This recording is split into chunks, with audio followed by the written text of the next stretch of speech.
Bonjour, je me présente Hélène Carrier, donc je suis doctorante au CESTIM. Mon travail est dirigé par Pierre Verger et co-dirigé par Patrick Villani. Je suis aussi médecin généraliste installé dans le Vaucluse, à Carpentras pour être précise. Je vais vous présenter une partie de mon travail de thèse qui porte sur la prise en charge de la multimorbidité par les médecins généralistes. Donc ça, c'est une partie étude qualitative qui a fait l'objet de la première partie de la thèse, et la seconde partie, c'est un questionnaire d'enquête auprès du panel 3 de médecins généralistes. Donc déjà, qu'est-ce que c'est que la multimorbidité? La multimorbidité, on la définit comme la coexistence de plusieurs maladies chroniques chez un seul individu. En fait, c'est une définition qui n'est pas si simple parce qu'il n'y a pas vraiment de consensus pour cette définition. Déjà, il y a deux types de définition de la multimorbidité. On parle déjà d'une définition conceptuelle qui est celle qu'on va utiliser pour la recherche scientifique et épidémiologique. Et donc, plusieurs auteurs ont essayé de faire une définition qui soit reproductible et puis qui puisse permettre de mesurer la multimorbidité. En fait, c'est très compliqué. Et globalement, et pour l'instant, il n'y a pas de consensus sur cette définition, notamment sur le nombre de maladies, à partir de combien de maladies on est multimorbide. La plupart des auteurs considèrent qu'à partir de 2 maladies chroniques, on est multimorbide. Il y a d'autres auteurs qui considèrent que c'est plus, au moins 3, voire au moins 4. Et puis, l'autre question, c'est quelles maladies on met dans le sac de la multimorbidité, parce que des maladies chroniques, il en existe énormément. Donc il y a plusieurs listes qui ont été proposées. Actuellement, il y a une liste qui commence un petit peu à émerger d'une quinzaine de maladies qui sont les maladies et les facteurs de risque les plus fréquemment observés. Et puis il y a une autre définition qui est la définition clinique. La multimorbidité, ce n'est pas un diagnostic clinique précis comme on va avoir un diagnostic d'hypertension à partir d'une certaine mesure de tension artérielle. En clinique, il n'y a pas de critères diagnostiques bien définis pour dire qu'un patient est multimorbide. Donc ça va surtout dépendre de la perception du patient et du médecin vis-à-vis d'une situation clinique, vis-à-vis d'un certain nombre de maladies, d'un contexte également, un contexte socio-économique, une fragilité, une perte d'autonomie. Et tout ça va faire que le patient et le médecin vont ressentir finalement cette multimorbidité. Parce qu'un patient qui va bien, qui n'a pas du tout de problèmes ni sociaux, ni mentaux, mais qui a juste un diabète, une hypertension bien équilibrée, il ne va pas poser de problème de complexité particulier et donc il ne sera pas forcément considéré comme multimorbide par son médecin. Donc là, comme on s'intéresse au côté qualitatif de la perception de la multimorbidité, c'est surtout la définition clinique qui va être intéressante ici. Quelques mots juste d'épidémiologie. Du fait de ce manque de définition précise, les prévalences, elles sont très difficiles à mesurer. C'est d'une étude à l'autre, on va avoir des chiffres complètement différents parce que justement, la définition de base de la multimorbidité ne sera pas la même. Donc ça va de 13 à 95% de prévalence de la multimorbidité dans la population. Donc voilà, ce n'est pas des chiffres qu'on peut réellement interpréter. Quoi qu'il en soit, les maladies chroniques, c'est un problème très important actuellement, avec des chiffres de l'OMS en 2008 qui comptait à peu près 36 millions de personnes atteintes de maladies chroniques dans le monde, avec 63% des décès qui sont imputables aux maladies chroniques. Et la multimorbidité, c'est vraiment le rôle du médecin généraliste qui va voir le patient avec l'ensemble de ces maladies. Quelques mots sur les déterminants de cette multimorbidité. Déjà, l'âge, qui est le premier facteur de risque majeur de multimorbidité, ça s'est retrouvé dans l'ensemble des études épidémiologiques. Plus on prend l'âge, plus on a de risque d'être atteint de multimorbidité. Par contre, en valeur absolue, il y a des études notamment l'étude de Barnett, qui a montré que finalement, en valeur absolue, il y a plus de patients multimorbides avant 65 ans qu'au-delà, pour la simple raison qu'après, avec l'âge, les gens meurent, donc forcément, leur pourcentage est plus important, mais en valeur absolue, ils sont moins nombreux. Après, il y a d'autres critères éventuellement qui sont le sexe, le contexte socio-économique et l'association à des maladies mentales, qui dans certaines études ont été retrouvés comme un facteur de risque de multimorbidité, mais c'est vraiment très peu d'études, donc pour le moment, il n'y a pas encore de certitude. Il faudrait réussir à faire d'autres études épidémiologiques. concernant le point de vue des médecins généralistes sur la multimorbidité, il y a eu dans différents pays plusieurs études qualitatives qui ont déjà été réalisées sur le sujet. Les thématiques qui ressortent et les difficultés qui se posent aux médecins généralistes, c'est principalement le manque d'adéquation entre les guides de bonne pratique qui sont rédigés pour des maladies chroniques spécifiques avec la multimorbidité en pratique quotidienne. La désorganisation des soins avec des patients qui voient beaucoup de médecins différents, qui nécessitent une coordination de leur prise en charge qui n'est pas toujours simple.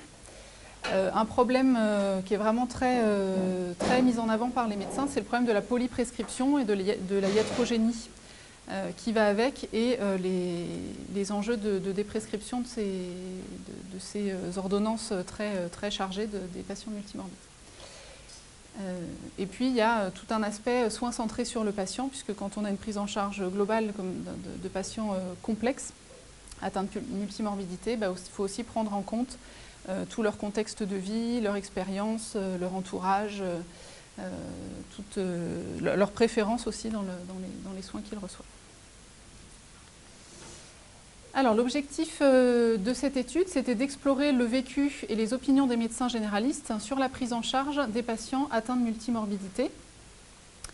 L'autre objectif plus pragmatique, je dirais, c'était d'apporter des éléments supplémentaires pour la construction du questionnaire d'enquête qui va être soumis là, au panel 3 de médecins généralistes, puisqu'on avait déjà beaucoup d'éléments dans la littérature et on voulait aussi affiner un petit peu les questions suite à cette enquête qualitative. Donc, on a réalisé une enquête qualitative avec un recueil par focus group. On a recherché un échantillonnage en variation maximale avec 3 variables qui sont des variables assez classiques quand on interroge les médecins généralistes, qui étaient leur âge, leur expérience, c'est-à-dire jeunes installés ou installés depuis longtemps, le sexe, homme-femme, et puis leur milieu d'exercice, plutôt très urbain ou plutôt plus éloigné des plateaux techniques, hôpital, etc. On a réalisé des entretiens semi-structurés avec une modératrice donc, qui était expérimentée dans l'animation de focus group et puis 2 observateurs. Les 2 observateurs qui ont fait le codage, le co-codage et les analyses. On a fait 2 focus group d'environ 1h30 chacun, qui ont réuni 4 et 5 médecins généralistes respectivement. Pour l'instant, c'est une étude qui sera donc à compléter, soit par d'autres focus group, soit par un autre focus group, soit par des entretiens individuels, parce que pour l'instant, ces 2 focus group n'ont pas... on est à une étape intermédiaire, on va dire. On a fait la transcription complète des enregistrements de ces focus group, un codage avec le logiciel NVivo, et puis une analyse de contenu avec donc la répartition en sous-thèmes, thèmes, pour faire ressortir un petit peu le ressenti des médecins généralistes. Alors, je vais aller relativement rapidement sur les premiers thèmes, et puis après je passerai un peu plus de temps sur un thème plus important qui est le médicament et la prescription médicamenteuse. Déjà, quand on demande aux médecins ce que c'est pour eux la multimorbidité, comment ils le perçoivent dans leur pratique quotidienne, c'est un peu toujours le même patient qui nous décrivent, c'est-à-dire un patient hypertendu, diabétique, plus ou moins coronarien ou qui a fait un AVC, et qui aurait un cancer surajouté. C'est souvent ce tableau-là qui ressort, ce qui est assez logique, hein, parce que d'un point de vue prévalence, c'est les maladies les plus fréquentes. Mais surtout, ce qui est dit par un certain nombre de médecins généralistes, c'est que ce patient-là, pour eux, c'est un patient normal. C'est un patient lambda, c'est finalement leur pratique quotidienne, c'est ces patients-là. Qu'est-ce que ça implique comme difficulté de prendre en charge ces patients multimorbides? Déjà, c'est la prise en charge globale, c'est de pouvoir voir la globalité du patient et pas de le voir organe par organe, alors que ce qui est compliqué, c'est que les médecins, on leur a enseigné la médecine par organe et par appareil, et là, de voir la globalité du patient, c'est un peu une difficulté. D'ailleurs, il y a un médecin qui nous disait, une petite note, Si on pouvait avoir un raisonnement purement organiciste, il n'y aurait pas de problème. Un problème, on traite, et voilà. Ce serait beaucoup plus simple si vraiment on n'était qu'une sommation d'organes. La médecine, ce serait facile. Donc voilà, c'est vraiment la globalité du patient qui peut poser des difficultés. L'autre chose dans la multimorbidité qui pose problème aux médecins, ce qu'ils nous ont dit, c'est la prise en charge contradictoire des différentes maladies, avec voilà, plusieurs maladies et puis des solutions. Il y a un des médecins qui nous disait, qu'il expliquait à ses patients, vous avez plusieurs problèmes, et puis ils ont des solutions qui sont contradictoires entre elles. Donc ça complique un petit peu les choses, il faut faire des choix. Et puis, une autre difficulté verbalisée par les médecins, c'est la nécessité d'une vigilance accrue pour ces patients, qui sont des patients chroniques, donc qui sont des patients que le médecin connaît bien, qui voit régulièrement, tous les mois, tous les 3 mois, tous les 6 mois, mais qui voit assez souvent.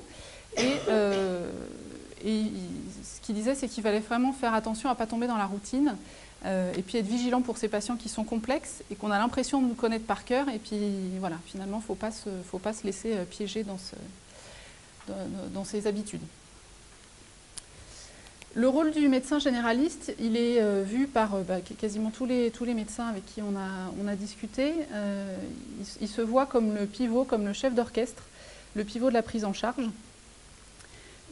Donc c'est eux qui ont vraiment la responsabilité du patient, la responsabilité de la coordination des soins, de faire la synthèse de toute la prise en charge, et puis également la responsabilité de la prescription médicamenteuse.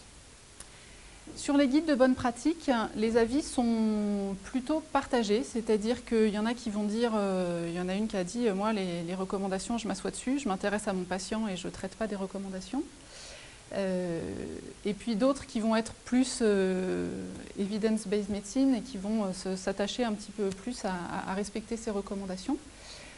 Pour la plupart, c'est quand même, les recommandations, c'est vraiment un guide, c'est-à-dire c'est des objectifs idéaux, c'est une aide pour prendre en charge les patients, mais on sait que ça va être difficile d'atteindre les objectifs, mais au moins ça met un cadre. Et puis, ils nous ont parlé un petit peu du rôle du pharmacien. Donc là aussi, sur le rôle du pharmacien, les avis sont assez partagés. Ça va de ceux qui considèrent que le pharmacien, c'est juste un épicier du médicament, donc il est derrière son comptoir, il vend son médicament, et puis c'est tout. Avec, pour certains, vraiment l'impression qu'ils ont un manque important de connaissances médicales, alors qu'ils souhaiteraient prendre la place du médecin généraliste sur certaines prises en charge des patients, alors même qu'ils n'ont pas les connaissances médicales nécessaires. À côté de ça, il y a d'autres médecins qui, au contraire, voient le pharmacien comme vraiment un pivot entre le médecin généraliste et son patient, comme un interlocuteur privilégié du patient, et qui va surtout pouvoir avoir un rôle d'alerte dans toutes les prescriptions inappropriées, les interactions médicamenteuses, de faire remonter aux patients s'il y a quelque chose sur l'ordonnance du patient qui les gêne. Il va vraiment avoir ce rôle de mise en garde et d'alerte du médecin généraliste. Sur l'organisation de la prise en charge, le maître mot, c'est que c'est chronophage. S'occuper de la prise en charge et coordonner la prise en charge d'un patient multimorbide, ça prend beaucoup de temps. Ça prend beaucoup de temps déjà dans la consultation. Ça nécessite de prioriser les maladies qu'on va traiter sur une seule consultation. Ça nécessite de prioriser les motifs parce que les patients, ce qui est verbalisé beaucoup, c'est que les patients viennent avec 5, 6, 10 motifs de consultation. Il faut savoir choisir lesquels on va prendre en charge. Et puis surtout, dans une consultation, il y a plusieurs dimensions à voir. Il y a le côté examen clinique médical pur, et puis il y a le côté coordination, courrier aux confrères, examen complémentaire, ce qui a été fait, ce qui est à faire, etc. Dans le suivi, tout ça, ça prend beaucoup de temps. Et finalement, les solutions qui sont plus subies par les médecins que vraiment choisies, ça va être de prioriser, d'allonger la consultation, c'est-à-dire une consultation moyenne, c'est 15-20 minutes, des fois ça va demander beaucoup plus de temps, quitte à avoir pour conséquence de prendre du retard sur toute sa journée, les patients suivants, etc. Ou alors de multiplier les consultations pour un même patient et de dire aux gens, cette chose-là, on ne va pas pouvoir s'en occuper aujourd'hui, il faut revenir, reprenez rendez-vous. Et ça, c'est vraiment quelque chose qui est complexe pour les médecins. C'est difficile de dire à un patient, revenez me voir. Ensuite, pour ce qui est de la centralisation des informations, il y a un seul des deux focus group qui en a parlé. alors, la difficulté de retour d'information de l'hôpital et du spécialiste a été évoquée dans les 2 focus group, mais vraiment le côté solution proposée pour centraliser les informations, il n'y a un seul groupe qui en a parlé, notamment pour dire que toutes les tentatives qui ont été faites jusqu'à présent, le dossier médical partagé sur la carte vitale, le carnet de santé pour les adultes qu'on a distribué il y a une quinzaine d'années, tout ça, ça a été vraiment ressenti comme des échecs de cette tentative de centralisation, et finalement ils n'avaient pas beaucoup de solutions à proposer.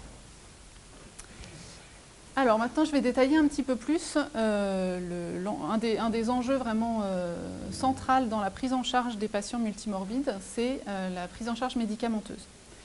La prise en charge médicamenteuse, il y a plusieurs aspects, plusieurs problématiques qui se posent aux médecins généralistes. Le premier étant la polymédication. Donc la polymédication, elle est vraiment ressentie comme la conséquence directe de la multimorbidité, de la présence de plusieurs maladies chez un même patient, mais aussi de l'âge. L'âge et la multimorbidité restent quand même très intriqués dans la tête des médecins généralistes.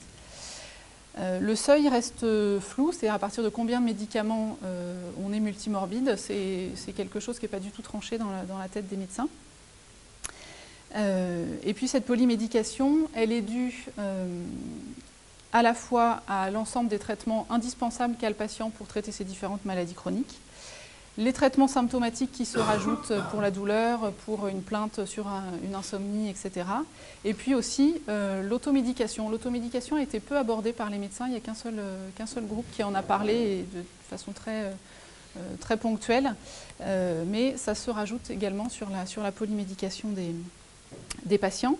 Il y a un médecin qui nous dit « plus les patients ont de comorbidité, plus ils avancent dans l'âge, plus on va être obligé d'augmenter la pyramide des médicaments ». Donc c'est vraiment cette impression qu'on empile, et puis les médicaments se multiplient. D'autre part, pour les médecins généralistes, cette polymédication, elle est aggravée par les prescriptions de chaque spécialiste que va rencontrer le patient au cours de son suivi. Donc chaque spécialiste, le cardiologue, le neurologue, le psychiatre, chacun va rajouter son médicament, avec la sensation pour les médecins généralistes que tous ces spécialistes n'ont pas forcément conscience des autres traitements qui sont déjà prescrits, des autres traitements qui sont déjà pris par le patient. Donc là, il y a un des médecins qui nous dit « le malade va voir le cardiologue qui donne un produit, le diabétologue qui donne un produit, le schtroumpfologue qui donne un comprimé ». Donc vraiment pour dire, j'ai l'impression de cette accumulation de prescriptions un petit peu sans savoir ce qui se passe. Et puis la conséquence de ça, c'est que les médecins ont l'impression que les patients ne verbalisent pas toujours, ne donnent pas toujours toutes les informations aux médecins, qui n'ont pas la connaissance de l'ensemble du traitement pris par le patient. Et notamment, ça se ressent surtout pour les psychiatres, parce qu'il y a peu de communication entre les médecins généralistes et les psychiatres. Et les patients n'ont pas toujours conscience que le traitement psychotrope que donne le psychiatre, ça fait partie de leur traitement global, et que le médecin généraliste, il doit le connaître. Dans le deuxième focus group, il y a un des médecins qui dit « J'ai mis 6 mois à comprendre qu'en plus de ce que j'avais moi dans mon ordinateur et des traitements qu'on lui donnait régulièrement, enfin dyslipidémique, hypertendue, un début de diabète, vraiment elle avait déjà pas mal de médicaments. En plus de tout ça, elle prenait 3 psychotropes. » Et il a mis un certain nombre de consultations avant d'avoir cette information. L'autre difficulté qui est ressentie par les médecins, c'est le volume des médicaments que prennent les patients. On parle aussi de charge du traitement. C'est ce que certains appellent le syndrome du pilulier, c'est-à-dire qu'ils ont l'impression, là il y a plusieurs médecins qui nous ont parlé de ça, ils ont l'impression que les patients ils mangent plus de médicaments que d'autres choses, quoi. Ça remplace presque le repas tellement ils ont de comprimés à prendre. Donc là il y a plusieurs remarques, un qui aurait envie de dire à ses patients, et ça c'est l'apéro, et après ça est-ce que vous avez encore faim? Ou bien est-ce que vous prenez votre repas pendant vos médicaments? Vraiment cette sensation que ça représente un volume important de comprimés à avaler. Et puis, il y a quand même des médicaments qui sont considérés comme complètement indispensables, le traitement du diabète, de l'hypertension, on ne peut pas les arrêter, c'est des traitements qui sont considérés comme vitaux par les médecins et à raison. Et donc ceux-là, ça peut se multiplier assez vite et on n'a pas le choix de les conserver. Et donc l'un d'eux disait, même sans parler des benzos ou des trucs comme ça, on arrive des fois à des trucs vraiment chroniques, entre guillemets utiles, et on arrive facilement à dépasser les 6 médicaments. Et donc ces médicaments indispensables, là, il n'y a pas de solution particulière pour réduire l'ordonnance, on est obligé de les prescrire. Cette polymédication, elle entraîne de la iatrogénie, et ça, les médecins généralistes, ils sont complètement conscients de cette iatrogénie due à la polymédication. Cette iatrogénie, elle a plusieurs aspects. Elle se manifeste à la fois sur les interactions médicamenteuses, parce que même si dans la description des médicaments, il n'y a pas toujours d'interaction médicamenteuse complètement connue, on sait que faire un mélange de 5, 6, 7 molécules dans l'organisme, il y a un moment, on ne sait plus vraiment trop ce qui se passe. Et ça, c'est vraiment des choses que les médecins ressentent et verbalisent, mais qui sont pour eux malheureusement inévitables avec les traitements indispensables des différentes maladies chroniques. Voilà, et de se demander qu'est-ce qu'on peut enlever pour éviter ces interactions. Finalement, au bout d'un moment, on ne peut plus rien enlever. L'autre type de iatrogénie, c'est ce qu'on appelle l'interaction médicament-maladie, c'est-à-dire le fait qu'un médicament va aggraver une maladie préexistante ou un état de santé ou un facteur de risque préexistant. Et puis l'interaction aussi avec l'âge, puisqu'avec l'âge, il y a un certain nombre de médicaments qui deviennent potentiellement iatrogènes. Et ça, c'est assez connu, et tous les médecins qu'on a interrogés étaient bien conscients de ça et en ont beaucoup parlé. Notamment, ce qui est difficile, c'est pour le traitement de la douleur, tout ce qui est traitement symptomatique. Les patients âgés qui ont de l'arthrose, qui sont très douloureux et qui ont déjà plein de médicaments, il faut quand même soulager leur douleur. Et la plupart des traitements, et notamment les traitements efficaces comme les anti-inflammatoires non stéroïdiens, sont contre-indiqués chez ces personnes-là. Et ça pose un vrai défi, un vrai dilemme pour les médecins généralistes qui sont partagés entre soulager la souffrance des patients et puis éviter la iatrogénie et les effets secondaires. Et donc là, il y a un des médecins qui nous disait quand ils sont hypertendus, pas d'anti-inflammatoires, ils sont vieux, pas d'anti-inflammatoires, ils sont insuffisants rénaux, pas d'anti-inflammatoires, et les antalgiques, c'est quoi? C'est les anti-inflammatoires. Donc qu'est-ce que je fais? Avec quoi vous calmez la douleur? Ça, c'est une question qui est pas tranchée. Hein. Tous les médecins qu'on a interrogés, ils n'avaient pas de solution à apporter à ça. Il se pose le même problème aussi pour les psychotropes, mais ça a été un tout petit peu moins évoqué par les médecins. Et puis la troisième chose qui majore la iatrogénie, qui a été évoquée par quelques médecins du deuxième focus group, c'est les génériques. Alors, les génériques dans deux aspects différents, c'est-à-dire qu'il y a un des médecins qui, lui, avait l'impression de ce qu'il voyait de sa patientèle, que les génériques donnaient des effets secondaires que les patients n'avaient pas quand ils prenaient le médicament Princeps. C'est-à-dire un effet secondaire qui apparaît et ça correspond au début du traitement, au début du switch, en fait, Princeps générique. Donc ça, c'était quelque chose qu'il avait observé chez ses patients. Et puis l'autre chose, c'est que les génériques, là, les médecins étaient assez d'accord, les génériques sont vraiment une source de confusion pour les patients, parce que ce n'est pas le même nom, ce n'est pas la même couleur de boîte, ce n'est pas la même couleur de comprimé, et quand on en prend beaucoup, ça peut être très confusogène pour les patients, parce qu'ils ont l'impression que c'est des médicaments différents, et ils ne savent pas toujours ce qu'ils prennent, donc des fois ils peuvent le prendre en double, et notamment, donc ce médecin là, qui parlait beaucoup des génériques, nous disait, entre ceux qui se trompent, qui prennent le produit original plus le générique, ceux qui ne savent pas ce que c'est, donc ils ne le prennent plus, on croit qu'ils le prennent toujours, et en fait ils ne sont plus soignés. Et puis l'autre lui répond, oui, il n'avait plus de Biogarant, mais il lui reste encore du EG. Donc ça, c'est les marques de génériques. Ils ont l'impression de prendre finalement deux médicaments différents qui sont le même.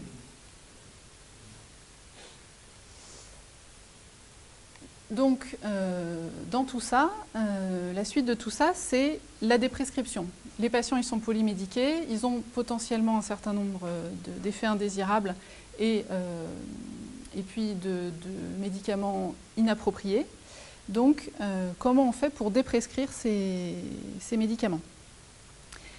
Les médecins ils sont bien conscients de la nécessité de déprescrire certains traitements, notamment les traitements qui sont devenus inutiles, les traitements inappropriés, les traitements qui peuvent être potentiellement dangereux pour leurs patients. Et ils considèrent aussi que c'est leur rôle de le faire, puisque c'est eux qui gèrent l'ensemble de l'ordonnance du patient. Et c'est à eux de prendre la responsabilité de déprescrire ces médicaments, y compris si le médicament au départ a été prescrit par un autre médecin que eux. Et donc il y en a un qui nous disait, si on veut déprescrire, il faut bien se mouiller, il faut commencer par ne pas prescrire. Après, il faut enlever, ça c'est autre chose. Et puis, celui qui va vraiment gérer la polypathologie, c'est-à-dire le malade, qui va essayer d'éviter les contre-indications, qui va éviter les redondances, etc. Donc là, il parlait du rôle du médecin généraliste, qui considérait donc être le sien vis-à-vis de ses ordonnances. Donc il y a vraiment un sentiment de grande responsabilité des médecins généralistes vis-à-vis de ces prescriptions et de ces déprescriptions. Donc les solutions, c'était commencer par ne pas prescrire, et puis prioriser les différents médicaments, prioriser les médicaments indispensables, et puis essayer d'enlever ceux qui vont être non indispensables, voire même inappropriés. Cette déprescription, elle a à la fois des freins et des leviers. Les freins, on en a déjà parlé, la première chose, c'est les médicaments indispensables. Un patient qui a 4 maladies chroniques qui nécessitent 8 médicaments qu'on ne peut pas retirer, bah ceux-là, on ne pourra pas les déprescrire, donc il faudra faire avec.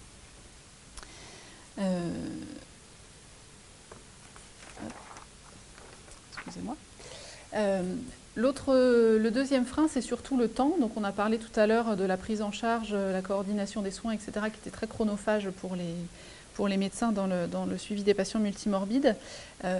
Déprescrire aussi, ça prend beaucoup de temps sur deux aspects différents. Déjà, dans la consultation, ça prend beaucoup de temps d'expliquer au patient, de dialoguer, de négocier même avec lui. Certains médecins disent vraiment que c'est de la négociation pour expliquer aux gens pourquoi on ne va pas prescrire tel médicament, tel antalgique ou tel psychotrope. Tout ça prend énormément de temps. Et notamment, il y avait une des médecins qui disait « Sauf que le patient, celui qu'il veut, c'est celui pour l'arthrose. Alors ça prend du temps de lui expliquer qu'il y en a trop et qu'il va falloir en enlever. » La deuxième chose qui est chronophage, c'est aussi dans la durée du suivi. Parce qu'arrêter un médicament à un patient, surtout s'il le prend depuis longtemps, ça se fait pas en une seule consultation du jour au lendemain. Allez hop, je vous le barre de l'ordonnance et puis c'est terminé. Et donc ça peut aller de consultation en consultation, de discussions qui s'enchaînent. Et notamment là, c'est ce qu'on appelle un peu une histoire de chasse, hein, c'est quelque chose d'assez de peu commun, mais il nous disait, je me souviens d'une patiente qui avait 80 unités de prise par jour, et je suis arrivée en 3 ans à 6 prises, 6 unités de prise par jour, en supprimant déjà tout ce qui était totalement inutile, et la gage, tout ce qui était redondant. Mais ça lui a pris quand même 3 ans de suivi pour petit à petit enlever les médicaments les uns après les autres, parce qu'il ne pouvait pas dire hop, hop, hop, j'enlève, et puis voilà, c'est parce que ça n'aurait pas été accepté par, c'est ce qu'il nous disait, hein, c'était difficilement accepté par le patient, et puis après, c'est toujours un petit peu, voilà, comme disaient ceux d'avant, il faut se mouiller pour déprescrire. L'autre frein, c'est le désaccord avec les spécialistes, surtout quand on décide d'enlever des traitements qui initialement ont été prescrits par des spécialistes. Donc voilà, ça peut être une source de désaccord et voire même une source de conflit avec les spécialistes. Un des médecins disait, on est facilement à 6, 7, 8. C'est vrai qu'on se dit, bon là, il faut en faire sauter un et forcément, on va se mettre en désaccord avec quelqu'un. Et puis, il y a aussi une part d'incertitude et de risque dans la déprescription. Il y a un seul médecin qui en a parlé, un petit peu de la crainte, en enlevant un médicament, pas forcément de se dire je vais faire une erreur et ça va être risqué, parce que elle nous disait bien que quand elle décide de déprescrire, c'est une réflexion qu'elle a eue, enfin là c'est une décision qu'elle a pesé le pour et le contre, et c'est une décision réfléchie, mais de se dire s'il se passe quelque chose, ça pourrait être éventuellement imputé au fait que j'ai retiré ce médicament. Et donc elle nous disait, effectivement, si elle fait un problème et que la famille se dit « Ah le docteur il a supprimé le médicament pour la tension, donc c'est à cause de lui qu'elle a eu ce problème », et elle dit « On s'expose ». C'est vraiment, elle se mouille, elle prend une certaine responsabilité. Alors, il y a quand même des leviers pour aider à la déprescription, notamment les recommandations, les études sur lesquelles peuvent s'appuyer les médecins généralistes. Donc il y en a quelques-uns qui nous ont dit que ça les aidait quand même, hein, notamment toutes les recommandations qui expliquent que les statines, enfin pas les recommandations, plutôt les études, qui explique que les statines chez la personne âgée, ça n'a plus beaucoup d'intérêt, donc retirer les statines, c'est assez simple en fait avec ces arguments-là. Et puis il y a même après, sur certains traitements symptomatiques, d'expliquer que les études ont montré que finalement c'était inapproprié, que ça n'avait pas d'intérêt de prescrire telle ou telle chose. Ça peut être un support intéressant pour les médecins. Et le pendant de ça, c'est le déremboursement, parce que tous ces médicaments qui aujourd'hui sont considérés comme inappropriés ou qui n'ont pas de service médical rendu sont déremboursés. Et ça, c'est un argument supplémentaire pour les médecins généralistes, pour les arrêter, toujours dans ce contexte un peu de négociation avec le patient. Et donc, il nous disait... il y a beaucoup de prescriptions qui sont maintenant complètement désuètes. Tous les médicaments anti-arthrosiques, les vénotoniques, ça c'est même plus remboursé. Les médicaments anti-arthrosiques non plus, ils sont plus remboursés. Donc ça fait partie des choses qui peuvent aider le médecin pour arrêter les médicaments. Ce qui a été un peu survolé, c'est les médias et l'effet de mode. Certains ont dit que déprescrire c'était un peu dans l'air du temps, c'était un petit peu à la mode, et puis que les messages des médias pouvaient les aider, mais ils ne sont pas trop détaillés là-dessus. Et puis l'autre chose sur laquelle les médecins s'appuient beaucoup, c'est l'hospitalisation.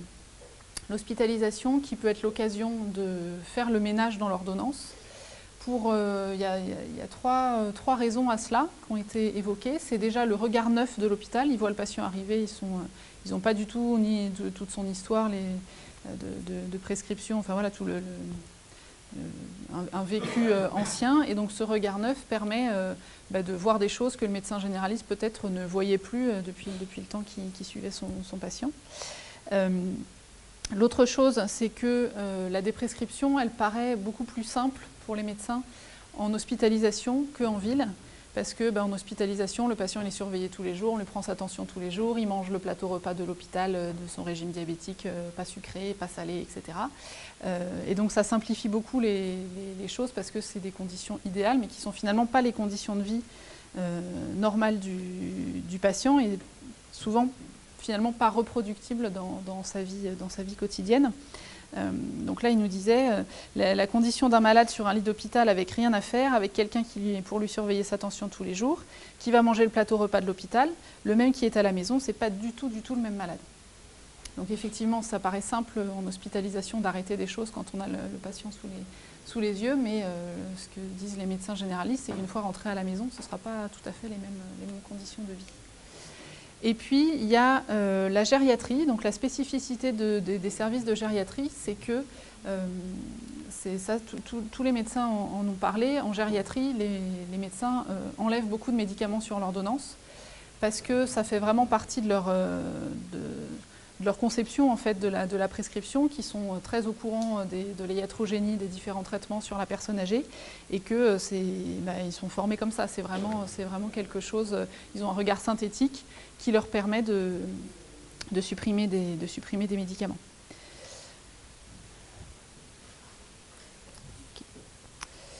Par contre, ce qu'ils aimeraient un peu plus, les médecins généralistes, c'est un retour d'information, parce que autant ça peut être une aide et l'occasion de ne pas represcrire quand les médicaments sont arrêtés en hospitalisation, encore faut-il qu'ils reçoivent l'information assez rapidement et qu'ils aient un retour rapide de savoir qu'est-ce qui a été enlevé, qu'est-ce qui a été gardé. Parce que certains disaient, les patients, moi je les revois 2 semaines plus tard, et en fait je leur refais leur prescription que j'avais moi d'habitude, et puis 2 mois après je reçois le courrier, et en fait non, ils avaient arrêté telle et telle chose qui a été reprise. Le point de vue des patients, alors en fait c'est pas le point de vue des patients, c'est ce que les médecins considèrent comme étant ressentent comme étant le point de vue des patients, puisque nous c'est les médecins qu'on a interrogés. En ce qui concerne la déprescription, c'est déjà la première chose, c'est que pour déprescrire un médicament, il faut absolument avoir l'adhésion du patient, donc prendre le temps de lui expliquer, de dialoguer, et le patient, il n'est pas toujours d'accord avec ça. Et donc là, il y a un des médecins qui disait, à chaque fois que je la voyais, je lui disais, bon, ça c'est pas bon, vous ne devriez pas le prendre. Et à chaque fois, elle me disait, ah non, j'en ai besoin parce que mon médecin d'avant, il faisait ça. Et donc, il y avait toujours des bonnes raisons. Toujours des bonnes raisons pour pas l'arrêter. Et là, il nous disait, c'est pas simple de rayer un médicament. Si le patient n'est pas d'accord, finalement, à la fin, c'est quand même lui qui, une fois chez lui, prend ses médicaments. Et d'autre part, il y a, des avis sont assez partagés sur ce que pensent les patients de la déprescription. Certains médecins ont l'impression que les patients sont plutôt contents d'arrêter un certain nombre de médicaments, qui pensent qu'ils en prennent trop, alors que d'autres médecins ont l'impression que leurs patients sont plutôt inquiets de les arrêter, ils ont peur de voir réapparaître des symptômes, des nouveaux problèmes de santé, ils ont l'impression qu'on les abandonne en fait, qu'on lâche un peu prise sur leur prise en charge. Donc là, il nous disait, des fois quand on leur relève un produit du jour au lendemain comme ça, ils ont l'impression qu'on ne les soigne plus. Et le médecin lui répond, oui, qu'on les a abandonnés, qu'ils vont se retrouver avec de nouveaux problèmes.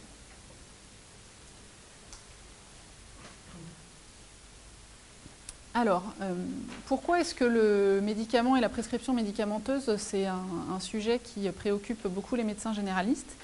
Parce que c'est eux qui sont en charge du renouvellement d'ordonnances de leurs patients chroniques et multimorbides. Et ils considèrent que c'est une part importante de leur travail et de leur suivi. Et que c'est vraiment de leur responsabilité.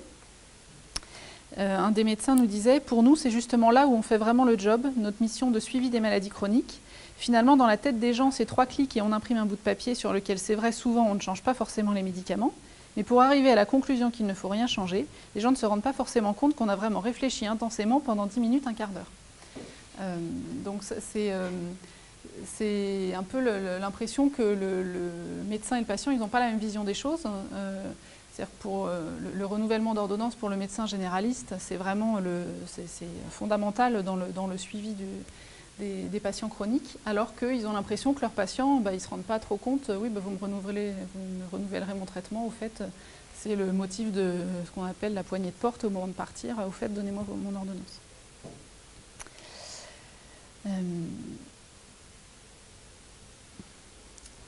Voilà.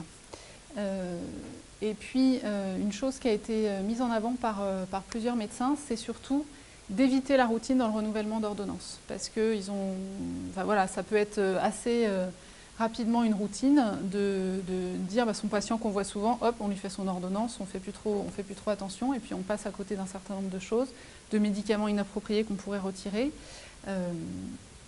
Et donc voilà, ils ont vraiment, on parlait tout à l'heure de la vigilance du suivi, et éviter la routine du renouvellement, c'est exactement ça. Et donc pour ça, ils proposent plusieurs solutions. Déjà, à chaque consultation, de prendre le temps de réévaluer, de réfléchir.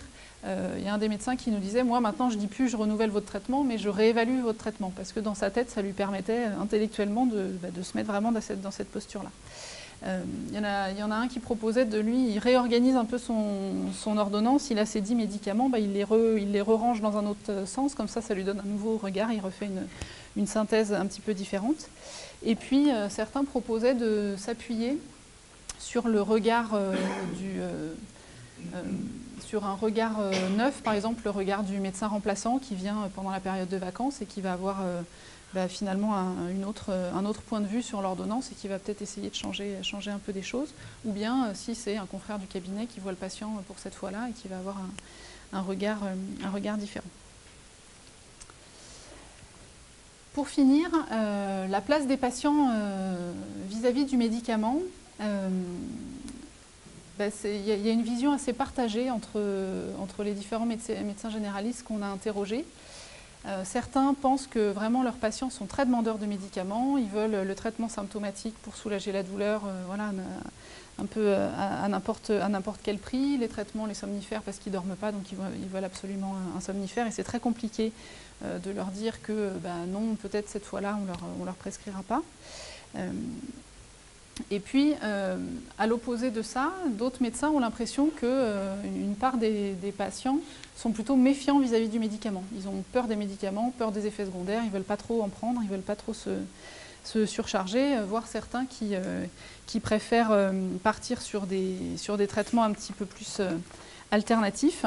Donc, il y en a un qui disait, il y a des gens qui préfèrent se ruiner pour acheter des plantes, mais par contre, non, le médicament qui empoisonne. Donc voilà, c'était très partagé, cette vision des patients. Et puis, quelque chose qui a été dit par l'ensemble des patients, c'est le problème, je ne sais pas si c'est un problème, mais de l'observance. En tout cas, le constat des difficultés d'observance des patients qui ont beaucoup de maladies, donc beaucoup de médicaments. Et les médecins sont complètement conscients que finalement, à la fin, le patient, quand il rentre chez lui, il n'y a que lui tout seul qui décide si oui ou non il va prendre son médicament. Donc même si on prescrit et qu'on fait l'ordonnance, rien ne dit que le patient va prendre son médicament. Il y en a un qui disait que dans les études qu'il avait vues, c'était 50% d'inobservance au traitement. Et donc voilà, il y a vraiment finalement une liberté du patient, une fois chez lui, de prendre le traitement s'il a envie. Et un des médecins nous disait, donc il nous raconte, là aussi c'est un peu l'histoire de chasse, donc ça conclut un petit peu tout ce que j'ai dit là. Donc un type m'appelant alors que sa femme venait de mourir, avec un sac poubelle de 200 litres rempli de médicaments, sorti des cartons, jamais ouvert, jamais sorti des blisters. Une dame que j'allais voir tous les 2 mois, coronarienne tritronculaire, etc., qui n'a jamais rien pris et qui planquait tout. Après, tu te sens bien impuissant. Je crois qu'aucun d'entre nous ici ne s'imagine à quel point, entre ce qu'il y a sur l'ordonnance quand les gens sortent et ce qui va dans leur estomac, on est complètement à côté. Il vaut mieux d'ailleurs parce que sinon je crois qu'on arrêterait tous la médecine ou alors on arrêterait de prescrire. Ce ne serait peut-être pas plus mal d'ailleurs, il y aurait moins de iatrogénie. Voilà. Donc, quand on compare un petit peu ce qu'on a eu là comme retour des médecins généralistes par rapport à ce qui a déjà été fait, donc les études qualitatives de la littérature, on retrouve des choses assez similaires et puis quelques petites discordances. Ce qui n'a pas été évoqué par les médecins chez nous, c'est sur la polymédication et la iatrogénie, c'est le fait que ce soit les conséquences des guides de bonne pratique, ça ils n'ont pas parlé du lien entre eux. Que ça peut être considéré par les médecins comme un problème de santé supplémentaire, c'est-à-dire la polymédication, c'est vraiment un problème de santé à part entière, qui peut rajouter des symptômes, et le fait qu'on ne sait plus trop si les symptômes ils sont dus aux effets secondaires ou ils sont dus à la maladie de départ, et avec du coup comme conséquence une prescription en cascade, c'est-à-dire qu'on donne un traitement symptomatique pour traiter l'effet secondaire du traitement qu'on a donné avant. Ouais, ça, ils n'en ont pas parlé. Par contre, le rôle du pharmacien, que je n'ai pas détaillé, c'est quelque chose qui est assez présent dans les autres études. Sur une étude française, ce qui a été vu en plus, c'est ce qu'on a eu nous aussi, c'est vraiment la demande des traitements symptomatiques. Alors, est-ce que c'est spécifique à la France? Je ne sais pas. C'est vrai que c'était peut-être un tout petit peu moins présent dans les études des autres pays. Et puis ce qui est vraiment commun avec notre étude pour le moment, c'est la responsabilité du médecin généraliste dans la prise en charge du patient, dans la prescription médicamenteuse, la conscience du manque de critique sur les ordonnances, et puis la nécessité de la réévaluation, de la vigilance dans le suivi, dans la prescription. Pour la déprescription, la très grande majorité des études qui sont faites sur la déprescription, c'est uniquement sur les patients âgés. Et finalement pas trop sur les patients multimorbides polymédiqués en général. Les points de vue sont assez partagés entre médecins et patients, c'est-à-dire quand on regarde les études qualitatives faites auprès des médecins, ils ont dans l'ensemble plutôt l'impression que leurs patients sont satisfaits de prendre beaucoup de médicaments. Alors que quand on regarde les études qui prennent le point de vue des patients, eux, ils sont plutôt enclins à réduire le nombre de leurs médicaments. Évidemment, pas sans certaines conditions, pas sans une certaine appréhension, mais s'ils sont bien encadrés, bien suivis et qu'on ne fait pas ça vraiment pour les abandonner, ils sont prêts à réduire le nombre de leurs médicaments. Ce qu'on retrouve dans une étude, une revue systématique là, de la littérature sur le point de vue des patients et la déprescription, c'est la méfiance envers les médicaments, l'apport de la récidive en cas de problème, la notion d'abandon de soins. Ça, c'est des choses qui ont aussi été verbalisées par les médecins. Donc, voilà. Il y a à la fois une contradiction et puis à la fois quand même des éléments qui se rejoignent entre ce que pensent les médecins et les patients vis-à-vis de la déprescription. Juste pour parler un tout petit peu des limites de l'étude, donc je vous ai dit elle n'est pas complète, avec 2 focus group et 9 médecins généralistes. sur un sujet qui est aussi vaste, qui a autant d'éléments, c'est pas suffisant. On est encore loin de la saturation des données. On ne sait pas si on arrivera à l'atteindre parce que il y a tellement de thèmes différents sur la multimorbidité que c'est compliqué. Donc de toute façon, il va falloir la compléter, cette étude qualitative. Et puis on espère avoir plus d'informations. Par contre, ça nous a permis d'apporter des éléments supplémentaires sur le questionnaire d'enquête. Notamment on a rajouté une question sur la vignette clinique sur la prescription des AINS dans la douleur, parce que c'est quand même un problème important pour les médecins. Et puis des questions sur le rôle du pharmacien, la coordination des soins, la prise de responsabilité et la priorisation des problèmes de santé. Tout ça, ça nous a apporté des éléments supplémentaires par rapport à la littérature pour compléter le questionnaire d'enquête. Voilà, donc globalement, les enjeux sont multiples dans la multimorbidité. La multimorbidité, c'est beaucoup de complexité pour le médecin et c'est aussi beaucoup de complexité pour l'étudier, forcément. Voilà. Mais une volonté, enfin ce qu'on ressent, c'est qu'il y a vraiment une volonté des médecins généralistes à trouver et apporter des solutions à cette prise en charge complexe. Merci.